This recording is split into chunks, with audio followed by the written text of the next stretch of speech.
Ready to do it? One more time. No? That hurt last time. You're not going to do it again? I'll do it again. I'm not afraid of you. Ready? Sure. Let's do it. Come on.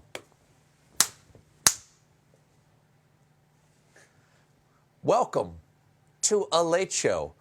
I'm your host, Stephen Colbert. We're all still trying to process the shocking revelation that Donald Trump dropped last night. He cares about his health. Case in point, today he had an event in a room where he was surrounded by fruits and vegetables. He was shocked to learn that fruit was available in non-roll-up form. Usually, I only see fruits by the foot. Of course, Trump had to brag about how good he was to farmers. We are providing $19 billion to support our nation's agricultural producers, maintain the health of our critical food supply chains, and provide food assistance to American families. $19 billion. No other president's done this, Zippy. I tell you, you could go back to Abraham Lincoln. There's no president that's treated the farmers like Trump. I don't know. Lincoln was pretty good for farmers. He did liberate a lot of people doing the actual farming. Now, Trump explained to a Virginia farmer how much he wanted to win his state in the upcoming election. We're going after Virginia. With your crazy governor, we're going after Virginia. They want to take your Second Amendment away. You know that, right? You'll have nobody guarding your potatoes. Oh, yes. Got to have somebody guarding your potatoes, the whole potato family. Not just the big manly russets and the full-bodied Yukon Golds, but the baby reds, the fingerlings, the tater tots. Who will protect the tater tots? It's like they say, the only way to beat a bad guy with a gun is a good guy with a potato gun. They say that, right? Thank you. Thank you for nodding.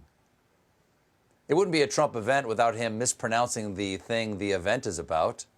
In normal times, roughly 40% of fresh vegetables. Not only does he not eat his vegetables, he can't pronounce them.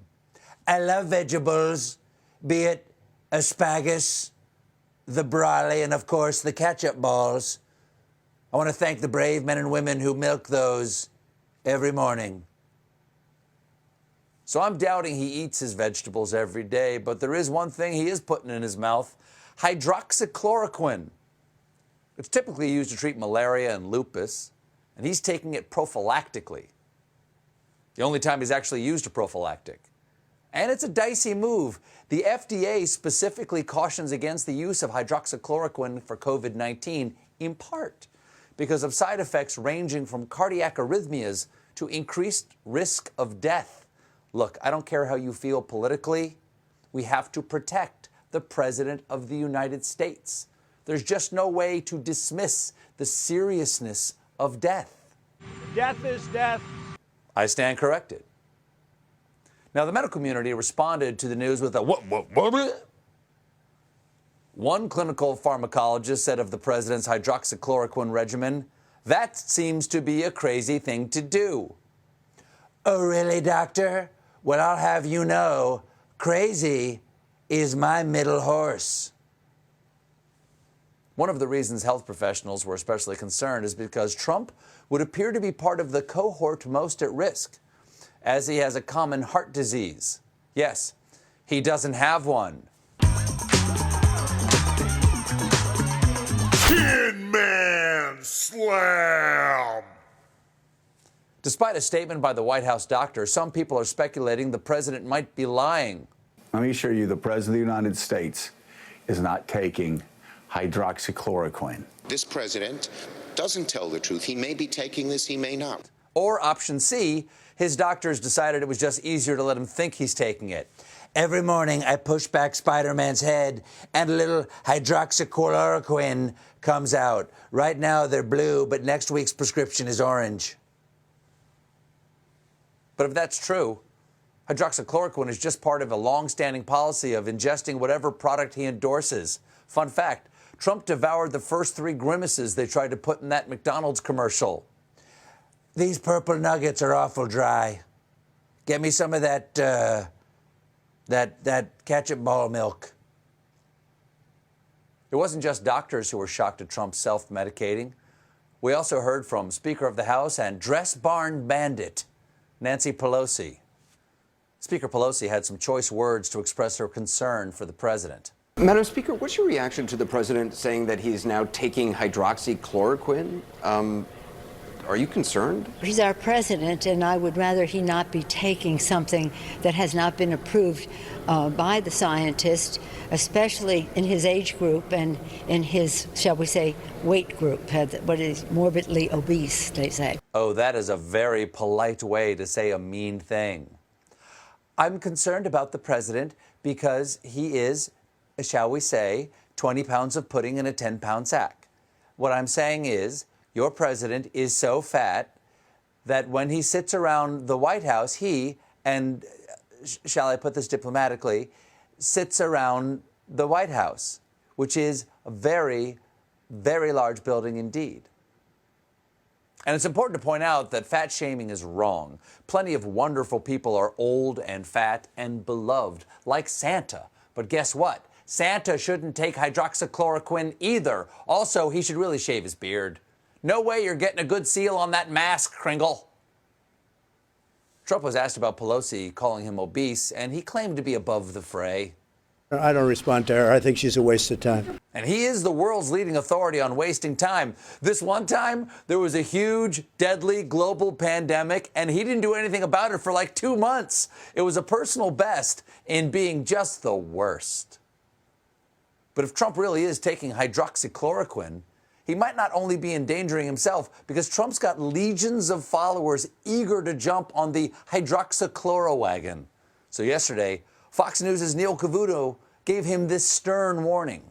If you are in a risky population here and you are taking this as a preventative treatment, it will kill you. I cannot stress enough. This will kill you. No, Neil, bad. I cannot stress this enough. Fox anchors have to back up everything Trump says or else. I mean, they've already replaced Brian Kilmeade with a human-sized bleach jug. Hard to tell the difference. Now, Trump wasn't about to take this slight from Neil lying down, although he was almost certainly lying down when he retweeted half a dozen Twitter posts attacking Cavuto, calling him an idiot, foolish, gullible, and an ass. There you have it. Trying to keep elderly people alive now makes you an idiot in Trump's book, which might explain his recent Twitter feud with a shower chair. But Trump isn't just mad at Fox. He's ready to move on from them, tweeting last night, "Fox News is no longer the same. We miss the great Roger Ailes." You know who doesn't miss Roger Ailes? Women within arm's reach. Trump continued, "You have more anti-Trump people, by far, than ever before, looking for a new outlet." Well, luckily, Mr. President, I know of an outlet ready to show you the loyalty you crave. It's our own in-house news source, Real News Tonight. Welcome to Real News Tonight. I'm Jim Ankerton. According to reports, President Trump is looking for a new #1 news source. To which I say, Mr. President, look no further. Unlike the liberal fakers at Fox News, I won't tell your voters what will kill them. And not only have I started taking all your recommended medications, I'm taking ones you haven't even mentioned. I'm currently on hydroxychloroquine, Mucinex, insulin, Viagra, Quaaludes, and mushrooms. I'm not sure if they work on the virus, but I did discuss it with my doctor, a throw pillow that says live, laugh, love. And to make sure my lungs are squeaky clean, I've been sucking the precious juice from these Clorox wipes until I lose consciousness. Speaking of, time for my daily dose. From all of us at Real News. He's fine. Trump is still trying to find someone he can blame his poor response to the pandemic on. So far, he's narrowed it down to China, Obama, and anyone not named Donald Trump. I know, I'll blame it on the dog. What do you mean I don't have a dog? Then who pooped on the rug? Eric!